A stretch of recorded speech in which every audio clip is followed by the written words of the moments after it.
Donald Trump just made what can only be considered an interesting move in his PR campaign to be viewed as the peacemaker president, and it's declaring war in the very region that he thinks he just brought peace to. But Donald Trump didn't, because his ceasefire agreement that has not been signed yet is not the lasting peace that he claims, because Donald Trump doesn't actually understand what's happening in the Middle East, and he made that very clear today with an insane threat during a meeting with the president of Argentina, which was chaos in its own right. We are going to get into it all, but before we do, if I could quickly ask you to leave a like on this video, and if you haven't already and you enjoy our channel, to hit that subscribe button, because it goes a long way in supporting our work. Now, before we get into the insane threat that Trump just made and the implications for it, I want to start where Trump did in this meeting with Milei, and that was talking about his teleprompter at the UN.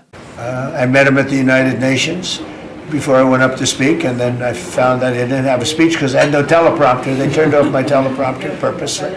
They made it impossible for me. But it didn't silence me. I spoke without, and it was a good speech. I mean, it was a good speech. But no, think of that. You go into the United Nations, I'm speaking in front of 158 leaders and the whole world, and I look at my teleprompter and it's dead. Donald Trump is pretending that he has made peace at the same time as he's pretending that he understands why we are sending $20 billion to Argentina to bail them out while our farmers suffer, while everyone in America suffers because of Donald Trump's economic policies. He's pretending that he knows what he's talking about there, but really all Donald ever wants to be discussing is him, and how he's the most aggrieved little man in the world. He's insecure about his fat little turkey neck. He's insecure about his speech at the UN. He's insecure about the fact that no one has praised him enough for the peace deal that he didn't actually strike. And so, as Donald Trump has made clear, he is endorsing Milei today. This is not just $20 billion, it's also an endorsement of the Argentinian president, and it's because he is sucking up to Trump. And funny enough, before Trump decided he was going to be declaring war, the delegation from Argentina decided to give Donald Trump a gift in the form of a nominating letter that Trump received right here.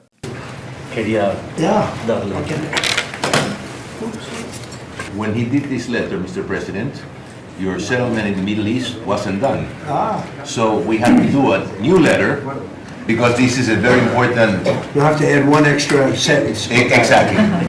That's great. Thank you very much. This is a great, such a beautiful statement. So this Argentinian delegation, which is already getting 20 bill from Trump, by the way, is probably trying to get like an extra 5, 6 bill on top of that as a little tip. They bring Donald Trump a letter nominating him again for the Nobel Peace Prize. And of course, you didn't hear in there, but they said, well, we had it prepared a little bit ago, and so your peace deal in the Middle East isn't included, right, in our summary of all the amazing things that you've done.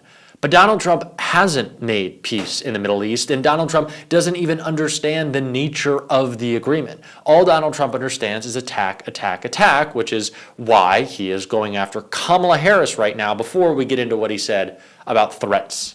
Mr. President, would you support dollarization?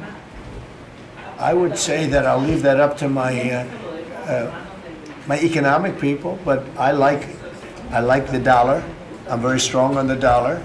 And anybody who wants to deal in dollars, they have an advantage over people that aren't. But for the most part, we're keeping it that way. I think if Biden would have, Biden, that group would have gotten elected, meaning Kamala, you wouldn't have the dollar as your currency anymore. You wouldn't have a world domination by the dollar if I didn't win this election. And now the domination, like BRICS.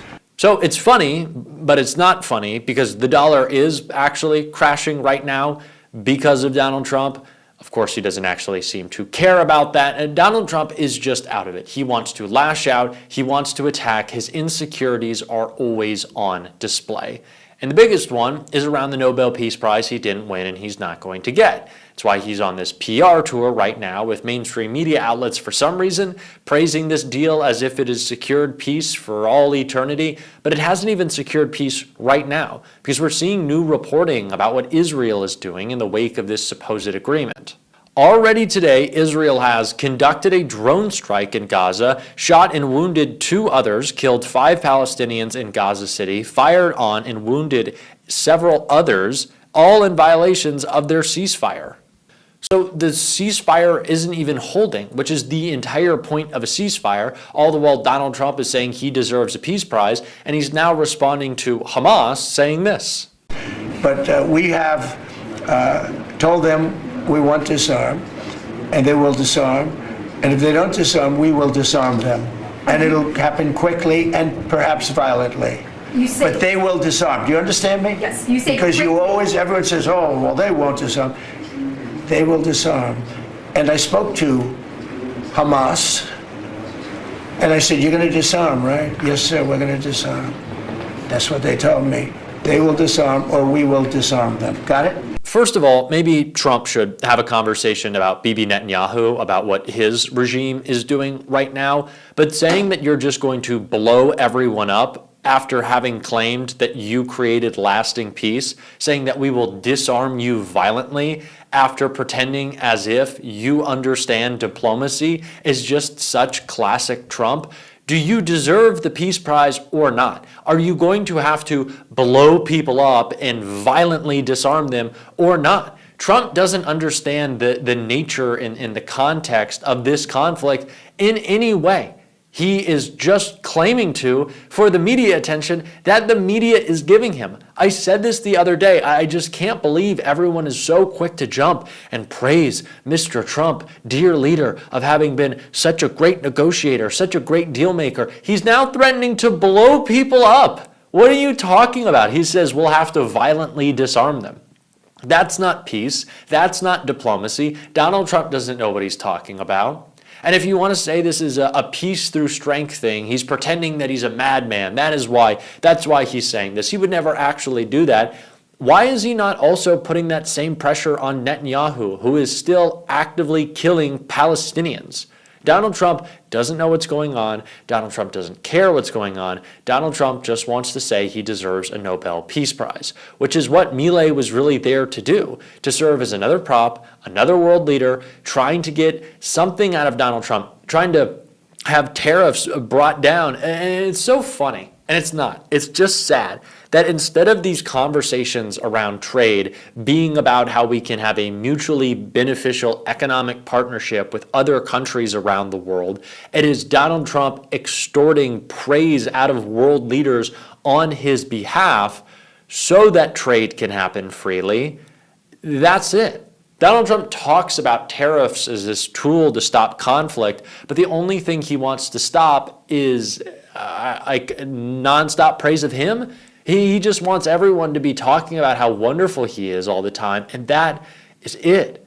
Because he knows what the actual feeling on the ground is right now, that he is more unpopular than he has ever been, no matter who he threatens or what he says. And that includes the threats he's made against blue cities who are fighting back and will be protesting Donald Trump on October 18th, on a day I know you're excited about, and so is Rachel Maddow, who shared more information about No King's Day Part 2 right here.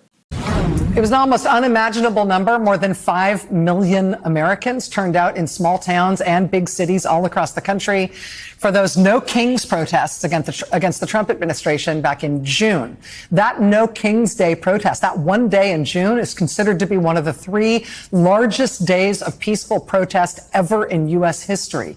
There were so many demonstrations on No King's Day in June that when we covered them here on this show the following day, we had to show them in batches of 20 to even scratch the surface of how many of them there were.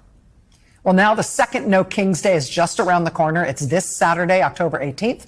And the organizing effort around it so far indicates that it might be even bigger this time around. In June, for those huge protests, they got like 2,100 different protests. This time for Saturday, organizers are expecting more than 2,500, even more than we saw in June.